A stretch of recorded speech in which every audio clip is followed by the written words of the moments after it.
આ વિડીયોમાં મેં એકદમ સરળ રીતે આપણે મીઠાઈમાં બનતો ચણાના લોટનો મેસૂબ નવી રસોઈ શીખતી બહેનો પણ સરળ રીતે બનાવી શકશે. હેલો ફ્રેન્ડ્સ, સુપર મેજિક રસોઈમાં મિત્રો આપનું સ્વાગત કરું છું. આજે આપણે હવે જન્માષ્ટમી આવી રહી છે તો સ્વીટની તૈયારી કરીએ. તો એમાં હું આજે મેસૂબ લઈને આવી છું. તો ચોક્કસ તમને આ વિડીયો ગમશે. ગમે તો લાઈક કરજો, શેર કરજો અને નવા મિત્રો સબસ્ક્રાઈબ કરવાનું તો બિલકુલ ના ભૂલતા. બાજુમાં રહેલ બેલ આઇકનને પણ પ્રેસ કરી દેજો જેથી કરીને લેટેસ્ટ વિડીયોની માહિતી ડેઈલી મળતી રહે. તો હવે ઇન્ગ્રેડિયન્ટમાં પરફેક્ટ મેજરમેન્ટ સાથે જ તમને બતાવું છું. જે પહેલી વાર મેસૂબ બનાવતા હશે ને એને પણ સરસ જ બનશે. તો આપણે 1 કપ ચણાનો લોટ લીધો છે અને એટલી જ આપણે 1 કપ સાકર પાવડર લેશું. સાકર છે આ, અત્યારે મેં ખાંડ પણ તમે લઈ શકો છો. અને 1 કપ આપણે પીગાળેલું ઘી લેવાનું છે, એટલે કે મેલ્ટેડ ઘી. તો પહેલાં તો આપણે જે આ લોટ લીધો છે ને એને ચાળી લેશું. ચાળવો જરૂરી છે એટલે લમ્સ ફ્રી તમારું સરસ બેટર તૈયાર થાય.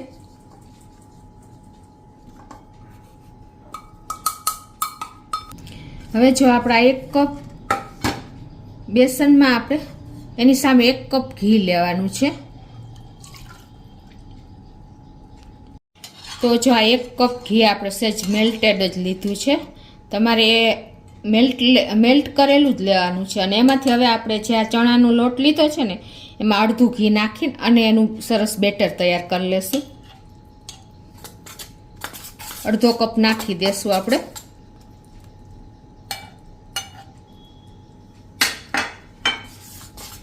અને આ રીતે એકદમ સરસ એનું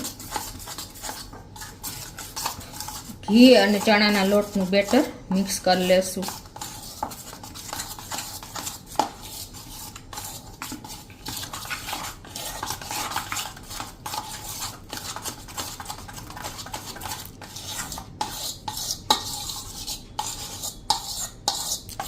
તમારે ઘરનો લોટ હશે ને તો થોડુંક 3 થી 4 ચમચી ઘી વધારે જોશે, કેમ કે એ પ્યોર લોટ હોય છે એટલે એનો મેસૂબ પણ બહુ સરસ થશે. તો જો આ રીતે આપણે તૈયાર કરી લીધું છે.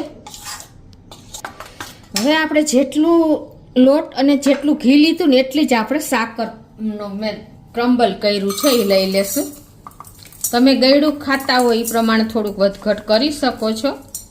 તો અત્યારે આપણે 1 કપ સાકર લીધી છે અને એ ડૂબે ને એટલું આપણે પાણી નાખી અને આની આપણે ચાસણી કરવાની છે. તો મીડિયમ ફ્લેમ રાખી અને આપણે આને કન્ટિન્યુ ચલાવતા રહેશું.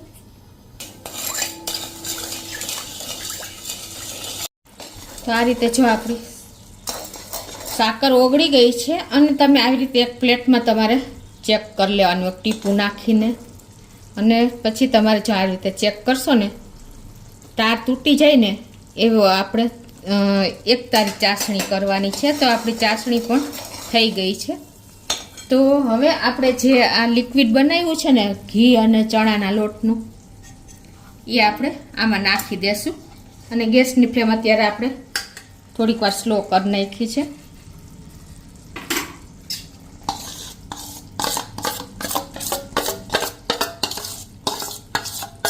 હવે આને આપણે કન્ટિન્યુ આ રીતે મીડિયમ ફ્લેમ ઉપર ચલાવતા જ રહેશું એક જ ડિરેક્શનમાં. પહેલાં તમને થોડુંક લમ્સ જેવું લાગશે પણ જેમ જેમ તમે મિક્સ કરતા જશો ને એમ એમ તમારું એકદમ એક રસ જેવો થઈ ગયું આપણે ચાસણી સાથે લોટ અને ઘી. હવે આ રીતે મીડિયમ ફ્લેમ ઉપર તમારે ચલાવતું રહેવાનું છે. કેટલો ટાઈમ આ રીતે ચલાવતું રહેવું, ક્યારે ગેસ સ્લો કરવો, ક્યારે મીડિયમ કરવો, એ બધું હું તમને બતાવતી જઈશ. તો આ રીતે જો આપણે મીડિયમ ફ્લેમ ઉપર ચલાવતા રહ્યા છીએ. અને જો અત્યારે થોડીક તમને આમ બબલ્સ આવતા હોય ને એવું લાગે છે ત્યારે હવે તમારે આ રીતે 1-2 મિનિટ જેવું થયું છે અને આવું બબલ્સ જેવું લાગે ને ત્યારે તમારે આપણે જે અડધો કપ ઘી રાખ્યું છે ને તમે ગરમ કરો તોય ચાલે અને ઠંડુ પણ ચાલે, પણ મેં અત્યારે થોડુંક ગરમ કર્યું છે. તો આપણે થોડુંક ઘી નાખશું અને એને હલાવતા જ રહેશું મીડિયમ ફ્લેમ ઉપર આ રીતે. ઘી શોષાઈ જાય ને પછી પાછું આપણે થોડુંક ઘી એડ કરતા રહેશું. તો જો આપણે આ રીતે જ એક જ ડિરેક્શનમાં ચલાવતા જ રહેશું. જો અત્યારે આપણું ઘી પાછું શોષાઈ જ ગયું છે તો આપણે પાછું એને થોડુંક ઘી એડ કરી દેશું. ગરમ ઘી હશે તો ઝડપથી જાળી જેવું તમને લાગશે. જો આ રીતે આપણે સ્લો ટુ મીડિયમ ફ્લેમ ઉપર જ આ પ્રોસીજર કરવાની છે. આજુબાજુ ચોટી જાય તો તમારે આ રીતે સેજ તવીથેથી લઈ લેવાનું અને એક જ ડિરેક્શનમાં જ ચલાવવાનું છે. ખાસ નોટ કરજો.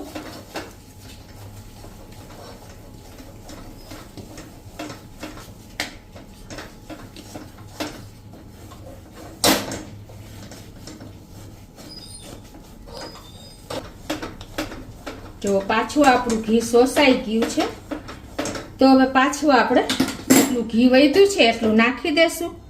હજી એક વખત થશે.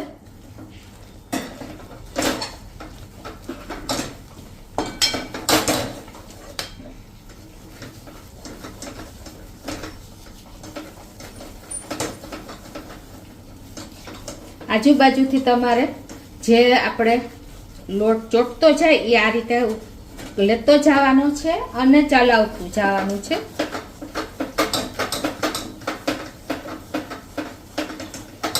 જો તમને જાળી દેખાતી જ હશે.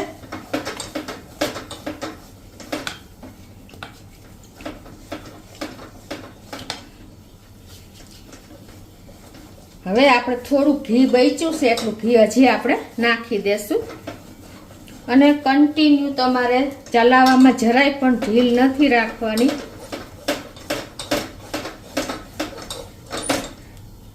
ઘી છૂટું પડે ને ત્યાં સુધી આપણે ચલાવશું. દોઢું ઘી કે સવાયું ઘી પણ તમે લઈ શકો છો.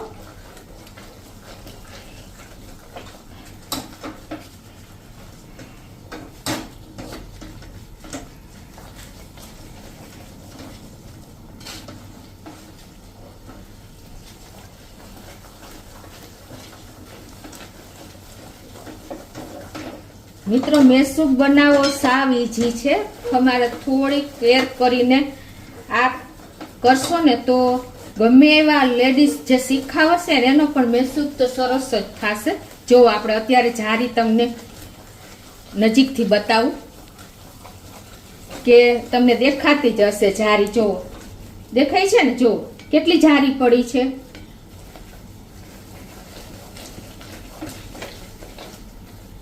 તમને ખ્યાલ જ આવી જતો હશે.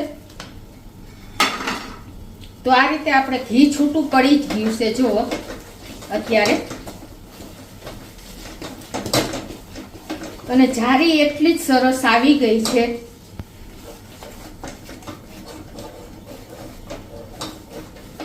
તમારા આજુબાજુથી જે આ મેસૂબ ચોટી ગયો હોય આ રીતે તમારે લઈ લેવાનો છે તવીથાથી. અને જુઓ તમે આપણો મેસૂબની જારી તમને ખ્યાલ આવી ગયો હશે. તો આપણો મેસૂબ પણ રેડી થઈ ગયો છે. એકદમ સરસ જારી પડી ગઈ છે. તો આપણે ગેસને બંધ કરી દેશું અને તમને નજીકથી બતાવું ઘી પણ છૂટું જ પડી ગયું છે. હવે આપણે આ રીતે મેં એક ડબ્બો લીધો છે અને એમાં બટર પેપર લગાવી દીધું છે. તો એમાં આપણે આ જારી એ પડેલો મેસૂબ નાખી દેશું.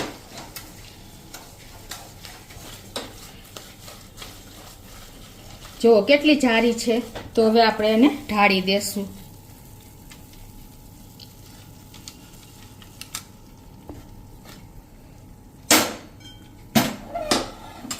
અને એને આપણે આ રીતે સ્પ્રેડ પણ કરી દઈએ. તમે એમનેમ ડબ્બામાં પણ ઢાળી શકો છો, પણ અત્યારે મેં આ રીતે બટર પેપર રાખ્યું છે. અને આની ઉપર તમારે પિસ્તા કે બદામ કે કાંઈ પણ નાખવું હોય તો તમે નાખી શકો છો. અને આને તમારે 2 કલર કરવો હોય તો નીચે પાણીમાં તમારે આ વાસણને રાખી દેવાનું. અને એવું ન કરવું હોય તો પણ કોઈ પ્રોબ્લેમ નહીં આવે. આને આપણે 10 થી 15 મિનિટ આ રીતે ઢાંકી દેશું, કપડું માથે કોટનનું. અને મિત્રો થોડોક ગરમ હોય ને 5 મિનિટ થાય ને ત્યાં તમારે એને શેપ આપી દેવાનો, જે પીસમાં કટ કરવો હોય ને એ પ્રમાણે. તો આપણે 5 મિનિટ થઈ છે તો આપણે એને આ રીતે કટિંગ પણ કરી લઈએ. હજી ગરમ જ છે. પછી તમારે જે પીસ કરવા હોય તો નહીં થાય. એને આપણે ડીમોલ્ડ પણ કરી જ લઈએ. આવી રીતે પ્લેટમાં જ ગરમ છે પણ તમને બતાવી દઉં.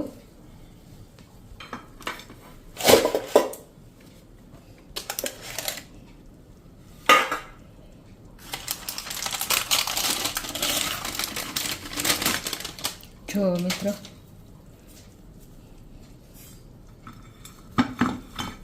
આપણો એકદમ સરસ મેસૂબ તૈયાર થઈ ગયો છે. ગરમ છે એટલે હું તમને થોડુંક બતાવવામાં પ્રોબ્લેમ થશે. જો મિત્રો હજી ગરમ છે તો પણ જો 3 કલર તમને દેખાતા હશે છે ને. જો 3 શેડ આવી ગયા છે. એટલો સરસ આપણો મેસૂબ તૈયાર થયો છે અને જારી પણ એટલી જ પડી છે.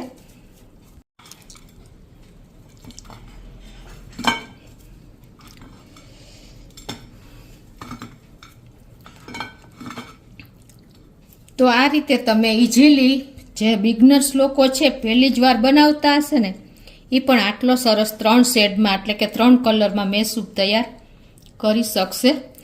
તો ચોક્કસ તમને આ વિડીયો ગમશે મિત્રો. ગમે તો લાઈક કરજો, શેર કરજો અને નવા મિત્રો સબસ્ક્રાઈબ કરવાનું તો બિલકુલ ના ભૂલતા.